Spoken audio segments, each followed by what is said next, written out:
Hey friends, you're watching BrainStormAcres. I'm Henry.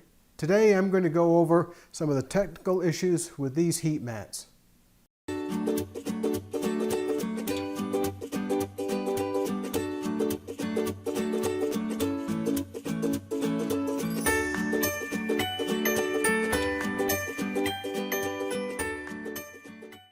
We bought 3 different heat mats. They have 3 different sets of capabilities.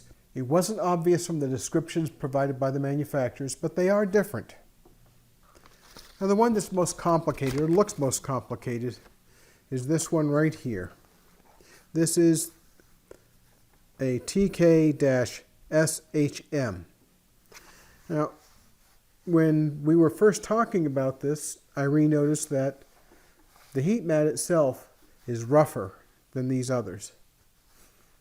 Now this is the only one that I couldn't check to see what the resistance of the heat mat was, because everything is attached directly to the thermostat.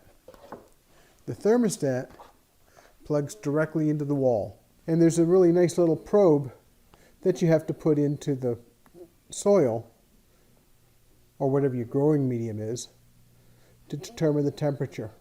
So these are unlike the old school mats that we had that just plugged in before, because there's actually a temperature probe.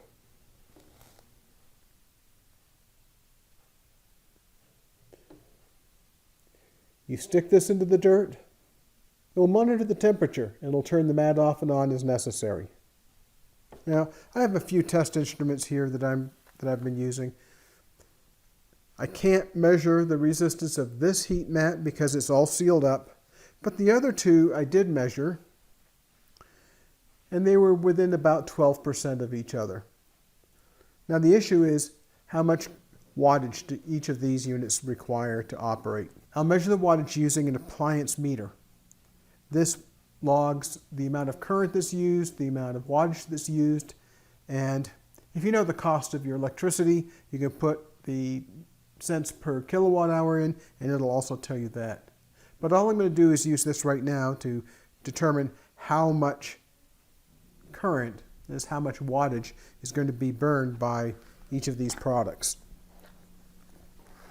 Now, because I have to put the probe into the soil, I'm not going to run this for very long. I'm just going to go ahead and let it run for a little bit, and we'll be able to see how it works.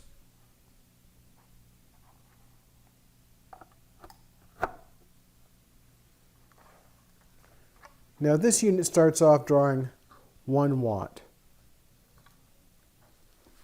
And that's different than all the other units that I'll be showing you a little later on. This unit draws a little over 19 watts, almost 20 watts. I think we'll see that all of these mats are going to take about the same amount of power. The real reason for that is they don't want the heat mat to heat up really fast or get hot spots. Now, one of the things about this unit is that it will automatically shut off if the temperature goes above, I think, 108 degrees. That's nice, but it's a little bit outside the range of temperatures that we want for starting seeds. The VivoSun heat mat is 10 by 20 inches. It was 10 by 20.75 inches. It's a smooth mat like the ones that Irene showed you the other day. But let's see how much power it takes.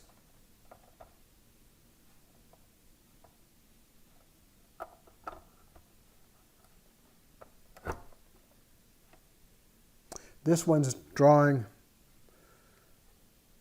between 23.5 and 24 watts. You can program the temperature that you want in this controller right here. I'm not going to do that right now. As I said, I don't want to be running it without a seed mat on top with some soil in it. You can feel a little bit of heat starting, but not a whole lot. Now, unlike the unit that I had just shown you, this one does have a little bit of warmth to it. All of these units are running on 120 through the heat mat. So it's a lot like the old school heat mats that my mother gave Irene. Now these first two units have some nice packaging. There's not a lot of instructions. In the case of the VivoSun, they actually had a single sheet with printing on both sides. It gives you the instructions on how to set it up and how to program it. Both of these units allow you to set the temperature in 1 degree increments, which is really nice.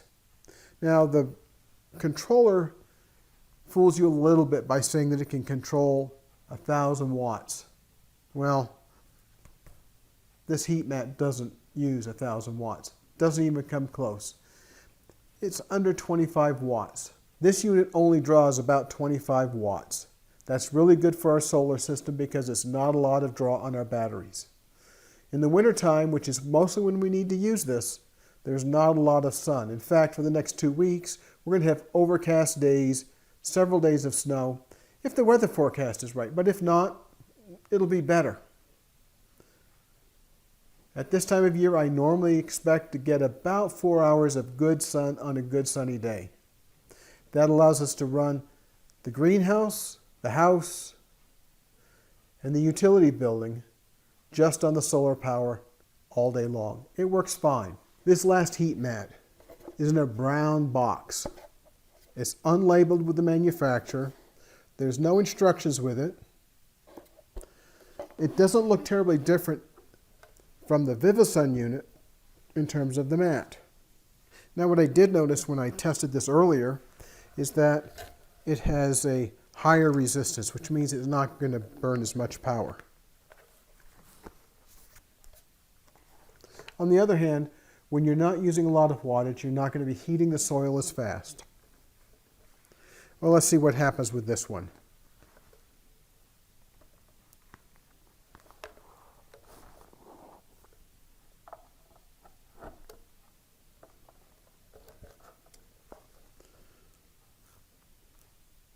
As I expected, this unit is drawing a little over 20 watts, about the same as the VivoSun. So these two units seem like they might be roughly equivalent, although this unit will take longer to warm up the soil.